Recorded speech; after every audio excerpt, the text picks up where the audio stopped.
السلام علیکم ورحمۃ اللہ وبرکاتہ۔ اعوذ باللہ من الشیطان الرجیم، بسم اللہ الرحمن الرحیم۔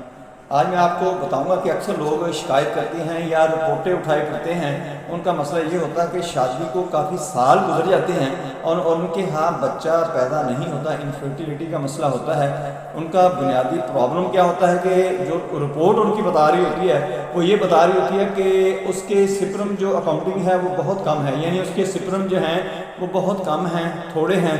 اگر وہ میڈیسن کھاتا ہے کچھ وقت کے لیے وہ کچھ انکریز ہوتے ہیں، یعنی بڑھتے ہیں اور پھر دوبارہ وہیں پر آ جاتے ہیں یا اس سے بھی زیادہ کم ہو جاتے ہیں۔ یہ کیا مسئلہ ہو سکتا ہے؟ کس وجہ سے یہ ایسے ہوتا ہے کہ اکثر لوگوں کو تھوڑی سی میڈیسن کام کرتی ہے اور اس کے بعد دوبارہ پھر وہیں پر آ جاتی ہے، ان کی جو مقدار ہوتی ہے سپرم کی، دوبارہ پھر میڈیسن کھاتے ہیں، پھر تھوڑے سے بڑھتے ہیں، پورے نارمل نہیں ہوتے، تھوڑے سے بڑھتے ہیں دوبارہ پھر کم ہو جاتے ہیں۔ اسی طرح ہوتا رہتا ہے اور وہ بیچارے وہیں کے وہیں پھنسے رہتے ہیں۔ یہ ان کے لیے